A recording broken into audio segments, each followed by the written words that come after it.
One of the most intriguing summer transfers in the Premier League was Raheem Sterling's departure from Chelsea for Arsenal. Rarely have we seen a player so unwanted by one top club, but undoubtedly desired by another. So much so that the Stamford Bridge side seem happy to continue paying most of Sterling's wages, while simultaneously Mikel Arteta is most likely delighted to have a player of the forward's calibre in his squad for this season's league campaign. In a weird turn of events, Sterling is surplus to requirement for a team that may struggle to finish the top 6. It could be exactly what his new team needs to finally beat Manchester City to the league title. In many ways, both can actually be true. As paradoxical as it may sound, Sterling could prove to be better suited to Arsenal's style of play than he was at Chelsea. This is due to the fact that despite initially bursting onto the scene as a quick winger that could dance around defenders at Liverpool, Sterling ultimately matured into an excellent wide forward that specialises in scoring goals in the box. As a result, his uses only become clear when you can get him as close to the opposing box as possible and put the ball at his feet. In a box-to-box team like Chelsea's, Sterling spent far too much time out wide, playing as a more traditional winger tasked with facilitating Nicholas Jackson or Cole Palmer. But at Arsenal, Arteta will surely look to restore him to his previous role as a primary goal scorer who waits in the box for service, just as he did at Man City for so many years. If we take a look at Sterling's non-penalty expected goals and corresponding goals over the last 7 years in the Premier League, we can see that he remains a pretty potent goal scorer. At the height of his powers at Man City, Sterling overperformed compared to his XG and has somewhat reverted back to the mean since then. But the minimal space between the two lines on the graph certainly indicates that he remains a player that still scores the chances that are presented to him. The only issue is whether or not you can get him in the right areas of the pitch to stick the ball in the back of the net. As we can see in the graph, Sterling's goals per 90 dropped significantly during his first season at Chelsea.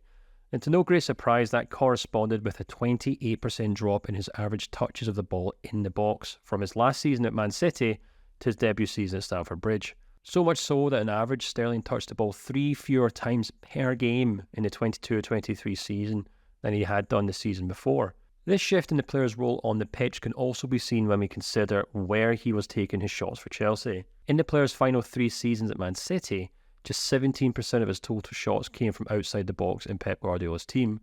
But over the course of his 2 seasons at Chelsea, that number jumped up to a notable 22% of his total shots. And in his final season at Stamford Bridge Club, his shots from outside the box rose to an even higher 25% of the total shots taken from open play. While some of that may be chalked up to playing in a different team and adjusting to his new surroundings, such a drastic change undoubtedly hints at Sterling simply not being played close enough to the opposing box, and as a result, in his preferred role. This unquestionably is something that Arteta will look to put right at the Emirates this season. Unlike Chelsea, who have a clear number 9 and wide players to facilitate him on either wing, Arsenal typically play with a false number 9 in Kai Havertz, or at the very least an extremely mobile striker in Gabriel Jesus, who tends to wander in and out of the box. This not only makes the team harder to defend against, but also means that every player has to chip in with their fair share of goals, which is why we saw Bukayo Saka, Havertz and Leandro Trossard all get into double figures for goals in the Premier League last season. However, there is one notable omission from that list: Arsenal's left winger Gabriel Martinelli.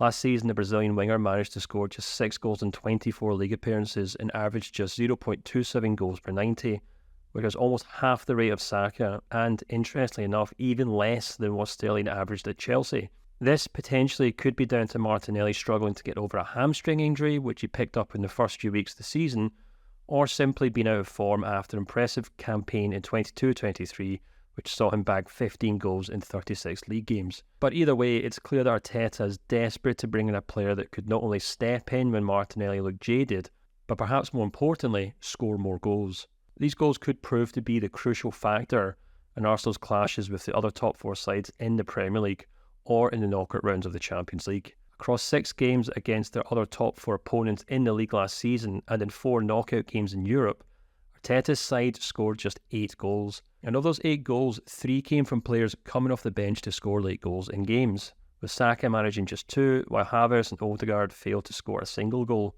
That not only shows that Arsenal simply don't score enough goals in these big games, but also underlines why Arteta needs more options off the bench. With all that in mind, it's not hard to see why Arteta thinks Sterling can plug a number of holes in Arsenal's team this season. Not only could he prove to be a better option on the left wing if Martinelli doesn't bounce back from a poor campaign last season, but he could also be the perfect impact sub to come on and make a difference in Arsenal's crucial games against the likes of Liverpool and Man City, or indeed in their quest to break new ground in the Champions League. Of course, there's no guarantee that Sterling will thrive at Arsenal, but having previously worked under Arteta at Man City, and Arsenal's own apparent eagerness to emulate the way Guardiola's team win games, Sterling should feel right at home in an Arsenal shirt this season.